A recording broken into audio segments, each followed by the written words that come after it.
আসসালামু আলাইকুম। আপনারা অনেকে মালবেরি গাছের জন্য আমার কাছে অনেকে ইনবক্স করছেন বা মেসেজ দিয়েছিলেন যে মালবেরি গাছ লাগবে, চারা পাওয়া যাবে কিনা। আজকে আমরা এই কিছু মালবেরি গাছ স্টোর করব আমাদের ছাদ বাগানে। ওইখান থেকে চাইলে আপনারা নিতে পারেন। আসেন দেখাই। এই জায়গায় কিছু মালবেরি গাছ আছে একদম ফল সহ। আপনারা চাইলে এখান থেকে দেখে নিয়ে যেতে পারেন। এই যে দেখেন, এই গাছগুলো আমরা ছাদে স্টোর করব। আমরা অনেক এখানে ফল সহ চারাগুলো স্টোর করব। এই যে দেখেন, এখানে ফল আছে। এই যে কাছ থেকে দেখাও। এই যে এখানে মালবেরি একদম ফলসহ আছে, লাল কালার। ব্ল্যাকবেরি চারাটা নাই, শুধু মালবেরি পাওয়া যাবে। লাল জাতের যে ফলগুলো হয় ওইগুলো এখানে পাওয়া যাবে। এখানে আরো আছে, এই যে একদম, এই যে দেখাও, যে ফলসহ আছে একদম। ফলসহ চারাগুলো আমরা স্টোর করব ছাদের মধ্যে।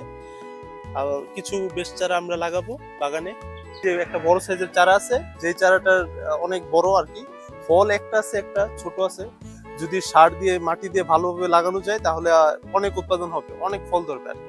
ফলের দাম কিন্তু বাজারের চাহিদা অনেক বেশি। আপনারা চাইলে এই এই গাছের ফল আপনারা সংরক্ষণ করতে পারেন। বড় চারা নিলে বেশি ফলন আসবে, আপনারা বেশি উপকৃত হবেন। আর এই গাছের প্রাইসটা একটু মোটামুটি ভালো দাম পড়বে, 1000 টাকা পড়বে এই গাছের দাম। আপনারা চাইলে অবশ্যই এখান থেকে আমার কাছ থেকে সংরক্ষণ করতে পারেন, চাইলে মেসেজ দিতে পারেন। আর যদি শুধু দেখতে চান তাহলে আসতে পারেন, বাগান ঘুরে যেতে পারেন এসে।